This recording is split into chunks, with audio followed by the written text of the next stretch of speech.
Ladies and gentlemen, today we're going to talk about unlocking the venture code and the blueprint for bridging startups and corporations. So let's get this episode started. Here we go. Shut up and sit down. Look, a business can give you everything you want in life: prestige, wealth, freedom. It can also take everything away from you. This show is for those who are willing to take that risk. These are the real life stories of entrepreneurs. But before we start, I have one small favor to ask. Please leave a comment. It can be advice, critiques, tips, feedback, or share this with someone because your engagement is the most valuable and most powerful form of social currency. So thank you, and welcome to another episode of Business Bros. All right, ladies and gentlemen, today on the Business Bros podcast, we're diving deep into the heart of venture capital innovation with a powerhouse of the industry. She's transformed the landscape of early stage ventures, created symbiotic relationships between startups and corporations, and led the charge in revolutionizing venture operations. From her background, from her groundbreaking work in IrishAngels to spearheading venture or operations at TechNexus, she embodies the spirit of entrepreneurship and investment. So get ready for a masterclass in venture capital, process optimization, strategic investments, and more. Let's welcome to the show the Vice President of Venture TechNexus, the remarkable Kaitlyn Doyle.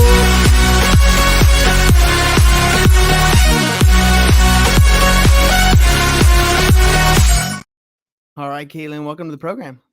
Thanks so much for having me, Hernan. Happy to be here, and you really bring the energy. I love it.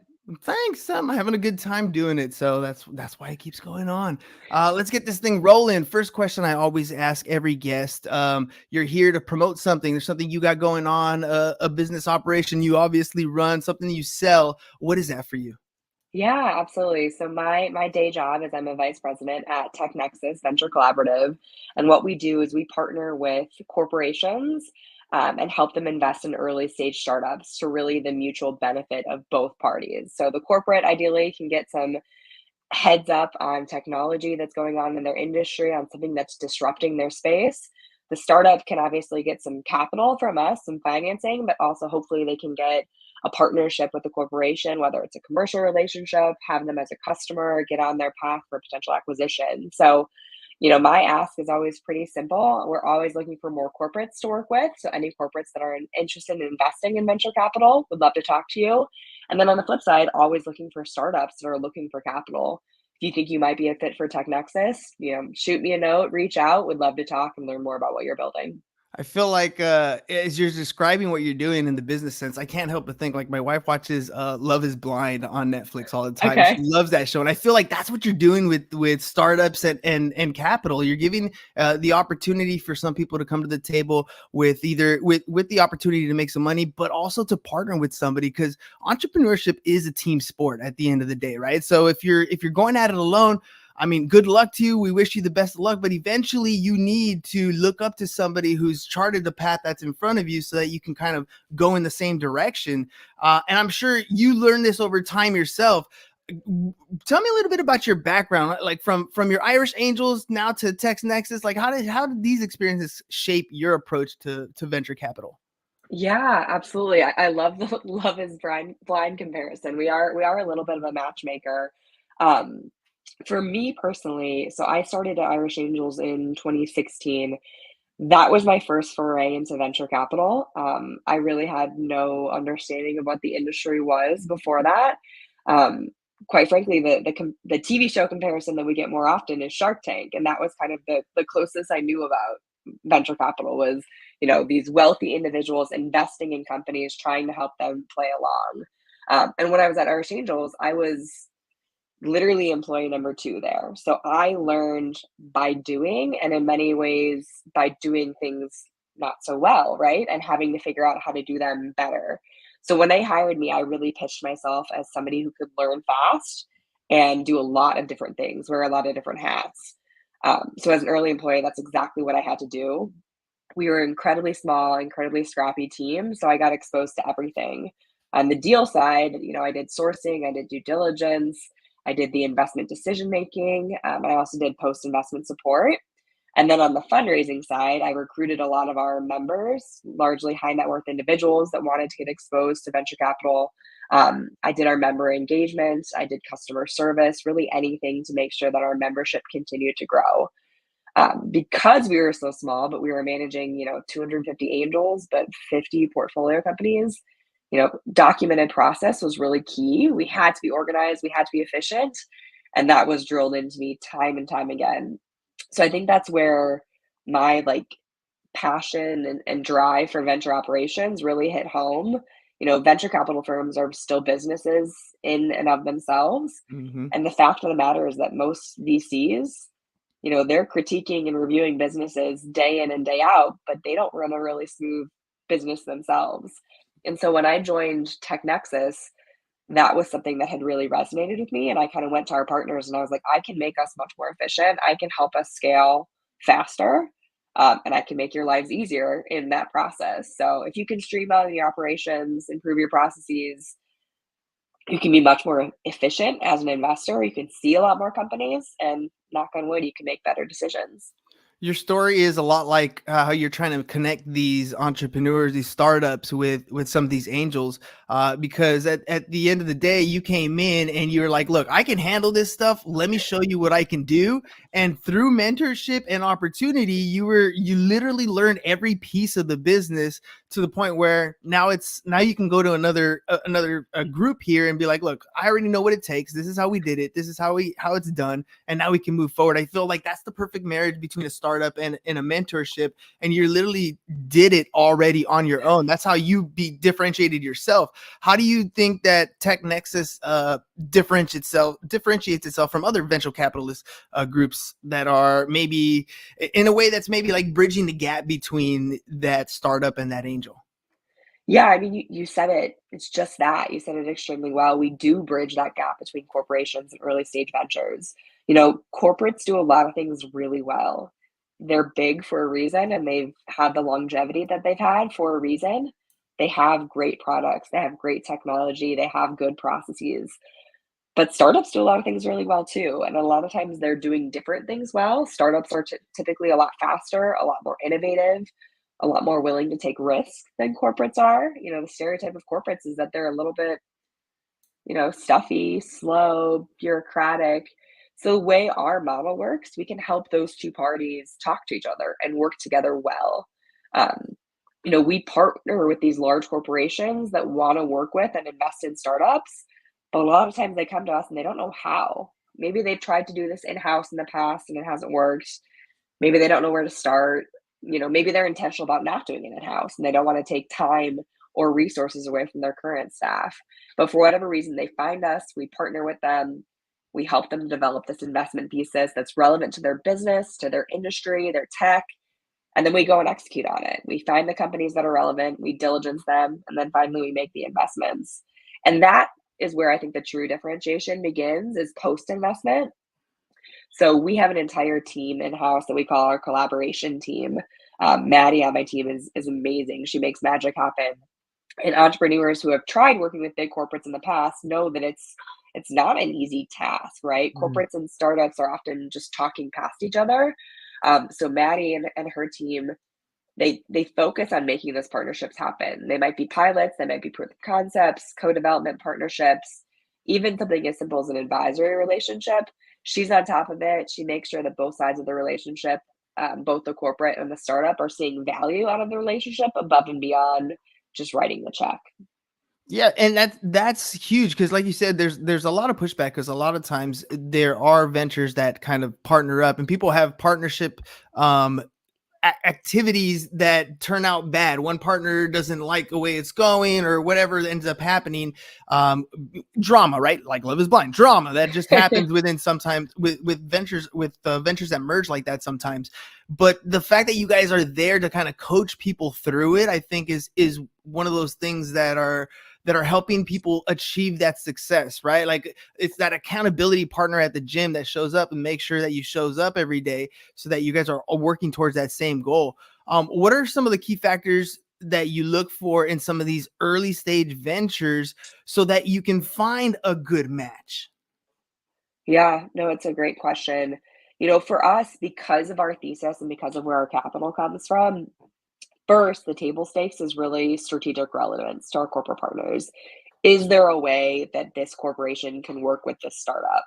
Um, that's our gating feature. That's going to get us on a first call with an entrepreneur. Is there something here that's intriguing? Just looking at their website, looking at their public profiles, what is here that makes us want to learn more? Um, Once we get on the calls with the entrepreneurs and, first calls, second calls, subsequent calls, we're looking for a couple of different things. Most VCs will tell you that team is their number one. Anybody can have an idea, but the hardest piece is executing upon that, and it's really upon the entrepreneur and his or her team to do that. So is it a team that we believe can execute? Do they have the requisite experience to do so?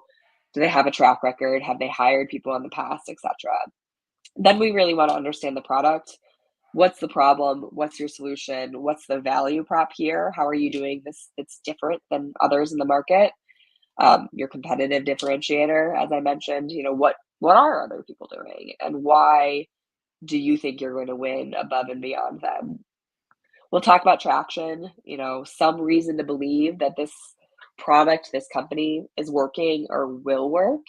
We typically invest fairly early stage, sometimes Series Seed, sometimes Series A companies. They might have patents, they might have intellectual property, sometimes they have bookings, sometimes they have revenue contracts. I'm really just looking for some reason to believe that this is going to stick and some reason to believe that there are customers that are going to buy this. I'll look at the market size, how big the opportunity is. And then finally, of course, we're looking at the financial opportunity. At the end of the day, we're investors. We want to make a financial return on this. We want to make money. So we definitely analyze the growth trajectory of the business, the exit landscape, valuation of the current round, and really try and analyze what type of financial return this could plausibly bring.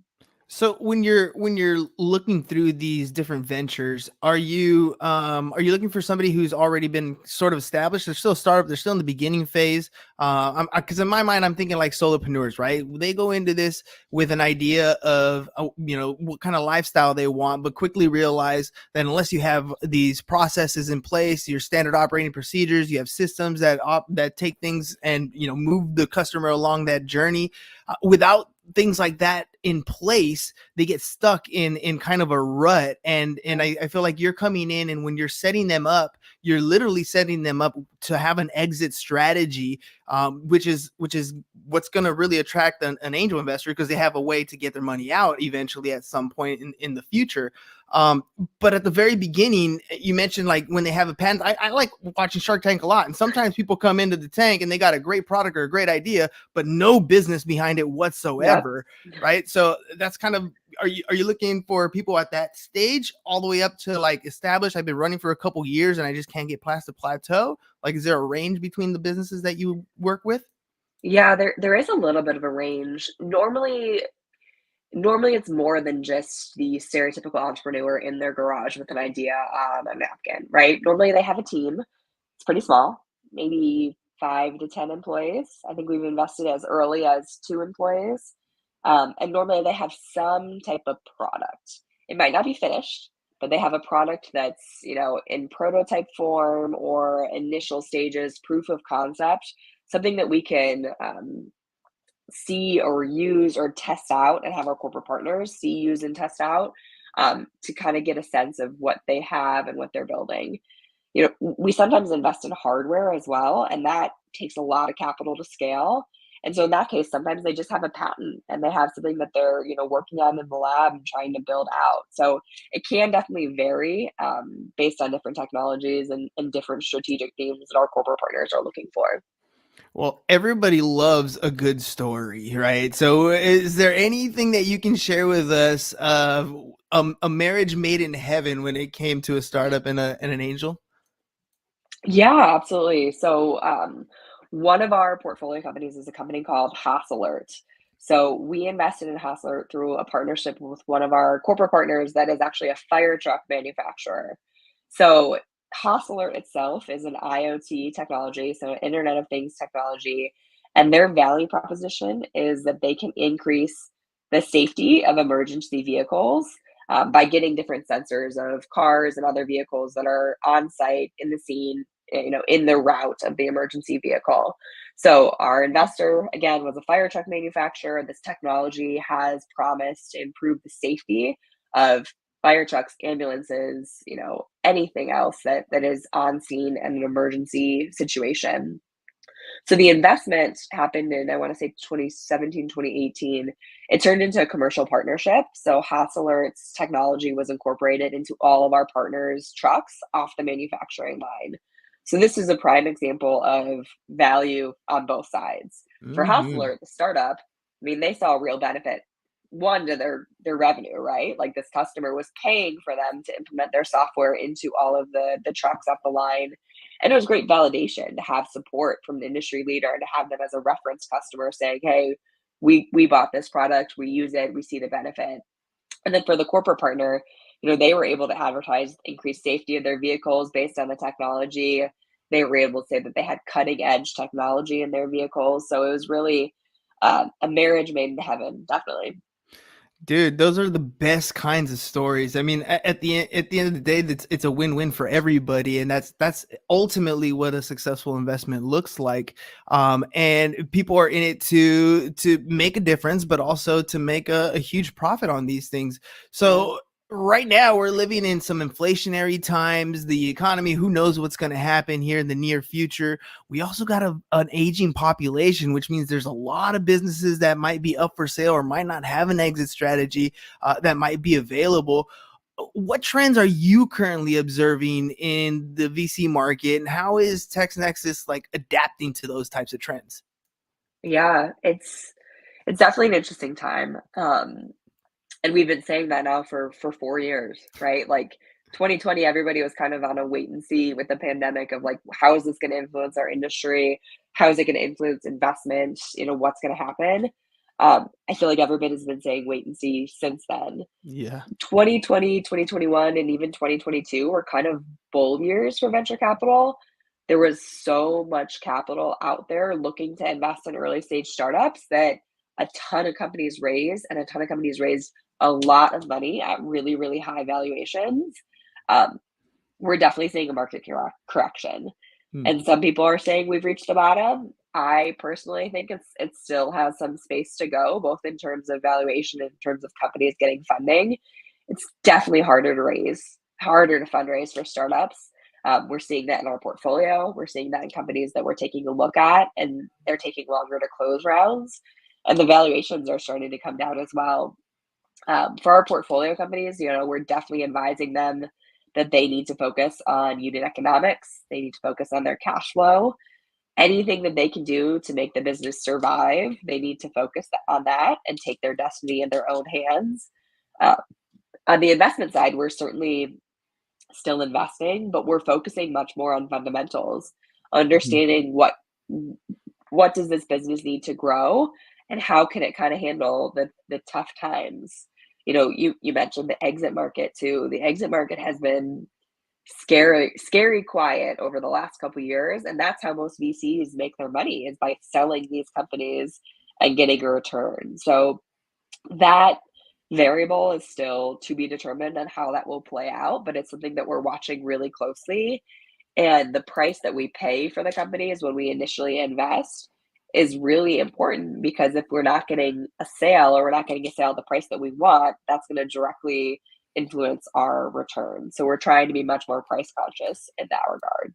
I feel like there's a lot of companies that have to kind of shift their a lot of their business model altogether, because like you're just describing how treacherous the VC market can possibly be at the moment. We don't know where things are going. We kind of got a sense, but we don't really know. And there were companies that would develop programs or products or services or whatever, and had these burn rates that were like excessive. I mean, I thought they were crazy, but they were still getting VC money regardless of that burn rate. And I feel like now with these times, that's got to be going away. You got to be looking at different ways and businesses with different models that don't have burn rates, that are like cash flow positive on customer acquisition. Like, there's got to be a different way. And I'm wondering, is that something that you guys are looking at as well? 100%. Yeah, the burn rate is a question that we always focus in on due diligence. What is the historical burn rate been, but also what is it going to be going forward? How are you going to spend the money that I'm giving you, right? Are you going to be a good steward of this capital? So it's definitely something we focus on. both for companies that we're going to invest in, and then it's also something we focus on for our portfolio companies. So we've really drilled down into our portfolio to get ongoing financial reporting from them so that we can understand what is their growth trajectory, what's their capital runway, who needs to fundraise, how can we support them, how can we step in before they're out of money to help them make those adjustments so that they can continue on. Because a lot of times that capital that they relied on in 2021, 2022, it's just not there anymore, like you Hmm. mentioned. So they've got to take that destiny in their own hands, make sure that they have options and that they're not reliant on investors that might be sitting on the bench right now. It's like, again, I don't know. We're in weird times. The world is a weird place right now. Capital is at a weird spot right now. Your guess is as good as mine, but yeah, you're right. And here's the thing, I've been in the real estate space for quite some time, and the thing about up markets and down markets is there's always people who are buying and there are Yep. always people who are selling. So regardless of what the situation is, you still want to work with people who are still in the game, still doing what needs to get done. You might have lower returns and it might take a little bit longer time for you to retrieve your investment, but they're still in the game. And that's really what it comes down to. If people want to find out more about either being a startup and think about maybe getting angel investing or what that process is like, or maybe you have the other side, angel investors looking for different places to invest in, what can people do to get in contact with you? Yeah, so if anybody wants to stay connected, you can definitely find TechNexus on X or Twitter. We're at TechNexus. You can find us on LinkedIn at TechNexus Venture Collaborative. You can take a look at our portfolio by visiting our website. It's technexus.com /ventures for the portfolio. And then if you have any questions for me specifically, would love to stay in touch. If you just want to continue the conversation, I'm on Twitter at Kaitlyn H. Doyle. I think Hernan has my LinkedIn on here as well. Would love to connect with folks via email, via LinkedIn, via Twitter, and answer questions, take a look at pitches, talk to corporates who are looking to invest as well. Perfect. All right. Well, Kaitlyn, thank you very much for what you're sharing today. I got a quick question for you. As a VP of a company, you haven't just done it once, you've done it more than once, in multiple places. Outside of work, how does like your personal interest, like maybe running, reading, influence what you're doing? Maybe your mindset, how you approach things. Like outside of work, what do you do to be sharp inside of work? Yeah, no, I honestly, I think running is such a great example. I've been a runner since college, and it's just been such a constant in my life and such a good analogy for many things in my life. It takes discipline. Getting out the door is the toughest step. Oftentimes, you just have to ensure that all aspects of your health are in a good spot as well, taking care of your nutrition, your mental health, your physical health. Um, but at the end of the day, I think the thing that I love about running is that it's just as simple as just starting, getting your shoes on, getting out the door. A 1 mile run and a marathon start literally the same way. And I think Mhm. running has taught me a lot of lessons about work and about building businesses. You mentioned in up markets and down markets, there's still people buying and selling. And I think running has taught me that you just got to continue and stay in the market, stay in the race, as cheesy as that gets. And you can always learn a little bit more. You can always push a little bit more and kind of figure out the limits of your own stamina, your own physical health, your own physical strength. So I think that's always been a good analogy for me of when the going gets tough, really challenge yourself in a different way. Yeah, I run every morning as well, and it's about a 1 hour run, and during that time, I feel like I'm cleaning out my system, like Yep. internally, physically feel like I'm cleaning myself out. I also like can plan whatever I'm gonna be doing that day, or listening to a good book on a particular subject, or listening to music sometimes and just rocking out all the way through. Like there's so many different ways mentally that it helps as well as physically, and then your confidence is better. You feel like you're in better shape. I don't know what to tell people that are tired at the end of the day, because like I, I feel better if I run. If I don't, I get tired more at the end of the day. It's strange after how it works, right? But it Totally makes the a same big way. difference, right? You Yeah, agree? absolutely. Do my best thinking on the run. I feel much better after a run. It's the weirdest like endorphin boost of my life, but I love it. Yeah, I agree. And I always said I don't like running, but I love the way I feel when I'm done.